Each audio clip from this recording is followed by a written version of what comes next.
Today's video. Today we're just gonna be barking.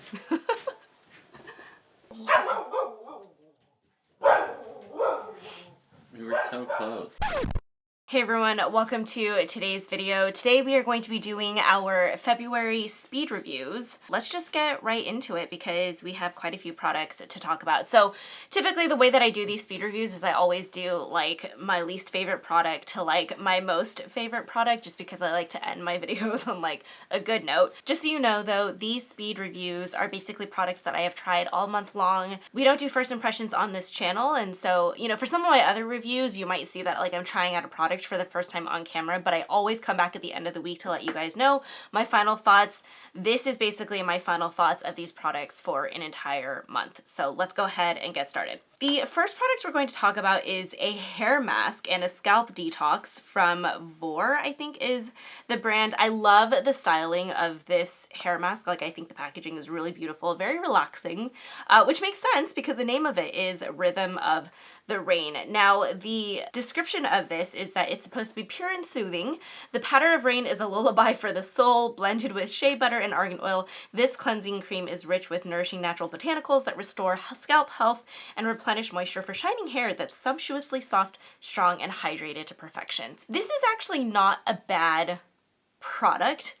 I think if you already have hair that is not damaged. I obviously, like you can see, these are my roots, right? Like my roots are obviously very, very dark. And then I, you know, routinely bleach the crap out of my hair to turn it blonde. And so for me, I need hair masks that are like nourishing, you know what I mean? Like to the max. And so typically speaking, you know, when I come across hair masks, like if it's just like oh, it's like kind of a hair mask, but also like a scalp detox, it's like, it's like just, it ends up not just being nourishing enough for my hair. And so while I like this for the most part, I actually really liked it for my scalp, but for like trying to hydrate the ends of my hair, like I actually have quite a bit of shine serum in my hair to just get it to be this, I don't know, it's actually not even that shiny right now. But the point is, like, I do have extra product in my hair, and the only way I could get there was to add all of those extra serums and all those extra hair oils, and so I don't feel like this mask is like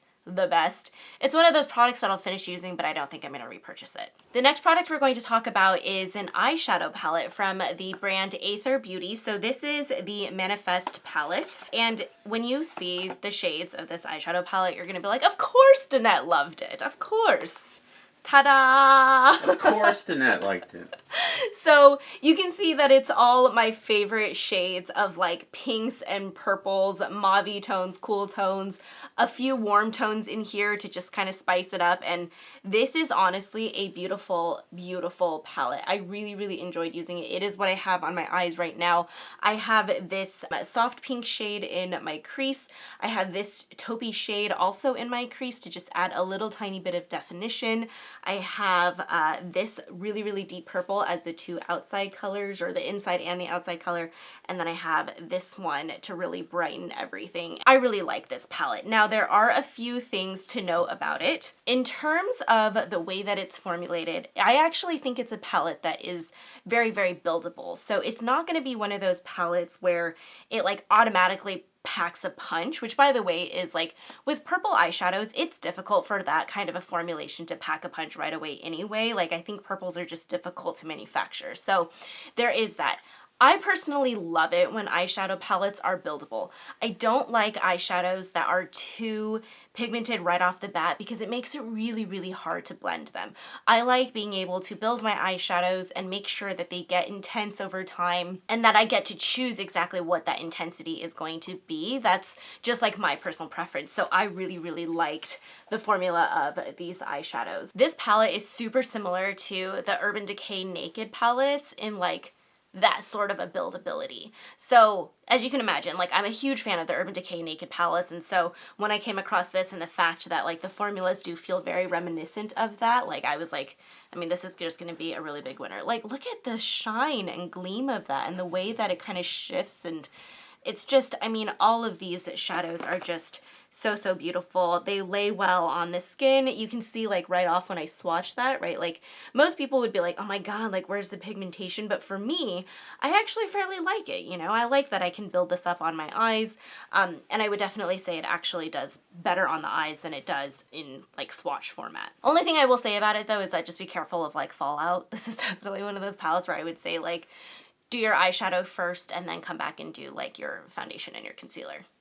The third product we're going to be talking about is the Laura Mercier Translucent Loose Setting Powder in specifically the Light Catcher version, and I have this in the shade Celestial Light. The normal, like, regular translucent setting powder from Laura Mercier is like a cult favorite. Like, everybody loves that translucent powder, and it does work phenomenally well. This version is their light catching one, so it gives you like a little bit of a dew and gleam on your skin. So if you are someone, and I think that's actually why my face looks so dewy today, so if you're someone who actually wants, you know, for your face to catch the light really beautifully, which is, I mean, that's literally what the name is, like light catcher, then I think this is a really great product for you. If you are someone who prefers for your powders though to be more on like the mattifying side, like I would not place this underneath my eyes. I would only use it as like my cheek powder, if that makes sense, to set down like my foundation. It's actually interesting. I'm actually going to take a little bit out and show you guys. So this is actually the lightest shade that they have, and it looks kind of deep,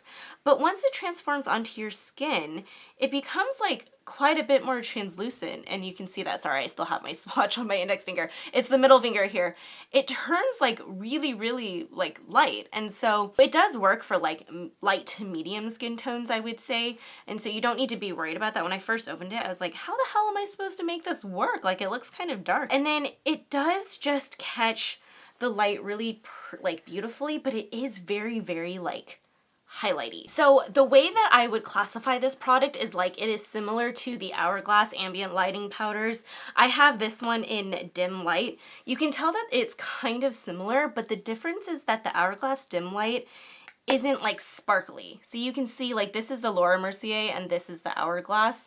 Like it is just, it's a different shine, a different gleam to it, but I feel like that's what Laura Mercier was trying to do. So again, if you are someone who prefers like a very dewy look to your skin, this might be a really nice finishing powder for you. I personally am in that phase in my life where I'm like, yes, give me all of the light catching, because like, let's take away from the fact that I have wrinkles. Like, I don't know. If for me right now, I really like it. It's one of those products though where I'm a little bit like subject to change, and I feel like in the summer this is not a product that I am going to want anywhere close to my skin. This is one of those products where I would say if you are interested in the Laura Mercier translucent powders, try the original first, and then if you're like, oh, my face looks a little bit flat, or I want something that's going to be a little bit more sparkly to blend out my complexion products, then maybe try this product, but I would say go for the translucent, the original translucent first. The second to last product we're going to talk about is the Too Faced Better Than Sex Mascara in specifically the waterproof version. Again, this is another cult classic favorite mascara of everyone in the entire world. I will say that I actually like the waterproof version of this mascara more than the original, which is weird. Normally I like the original versions more than the waterproof versions, but this is one of those weird times when it's like flipped. I love the packaging. They have like the little like pretend water droplets all around the mascara, which I think is really cute. And then you do have the same wand as the original, so you can see here it is that hourglass shape. Just to let you guys know, this is the mascara that I wore when I went to Taiwan in like the hottest summer months. This is all that I wore on my lashes. It did not flake, it did not streak, it did not smudge, even though I was sweating like a cow, and it's awesome. It's a great mascara. Perfect for volumizing, great for lengthening, one of the top ones. Like it goes, like the three that I would recommend are like the Tom Ford Emotion Proof, the Too Faced Better Than Sex Waterproof, and then also the NYX Worth the Hype. Those are like the three waterproof mascaras that I'm like, so good. So the final product that we are going to talk about is a product that I will like repurchase over and over and over again. Dude, I love it when a product will take me from like being very questionable in my first try to being like, damn, I love this product. Like, it's just very exciting to me when that happens. This is the NATASHA DENONA Lip Phoria Gloss and Balm, and I have this specifically in the shade Mauve. So, okay, I'm gonna ask for a zoom because when you first open this lip gloss, like, does this not look like it'll make your lips just look dead? Like, I literally, like, I was like, what the hell did I get? Like, this is, I've always wanted to look like a cadaver when I wear makeup. Like, great. Like, but this is seriously beautiful. Okay, let me swatch this for you guys and show you. See, like, it looks so taupey and cool toned and just like it's not gonna look good. But I don't know what the hell this product has in it, because once it hits your skin, it suddenly starts turning into this like beautiful, like warm shift to it. Like, it's still that perfect nude shade that I love so much, but it somehow develops this like warmth, and hopefully you can see that in the camera, like in the camera. Yeah, like it's what I currently have on my lips, and I love it. It's a fantastic lip gloss in that it's not sticky. It wears well throughout the day. You know, definitely something that you can reapply if you feel like it's already faded or anything like that. But it's also super, super nourishing. Like, I don't actually feel like my lips feel dry whenever I have this product on. It does have a minty scent to it, so I definitely think that it has some plumping ingredients in there to kind of keep your lips like plump and nourished and everything. And when you put it on, it does feel like it's tingling a little bit. But it's not at all like a plumping gloss where it hurts, if that makes sense. Like, there's no stinging sensation. It just feels cool on your lips, and so I really like it. And again, right, did you see that? Like, I applied it onto my lips, and at first you're like, are you sure? And then it just turns into like this beautiful shade. I love this product. Can't get enough of it. This is like going straight into like my Sephora and Ulta loves. By the way, NATASHA DENONA is now at Ulta, in case you didn't know, so exciting news. All right, that pretty much wraps up today's speed reviews. Hopefully you guys enjoyed this video. Hopefully you have some ideas of the products that I tried out this month. Maybe you want to pick up something that, you know, is exciting, like the NATASHA DENONA Phoria Gloss and Balm, because it's amazing. So yeah, if you enjoyed this video, please feel free to like this video, subscribe to our channel, and I will see you guys next week. Thank you so much for watching. Bye.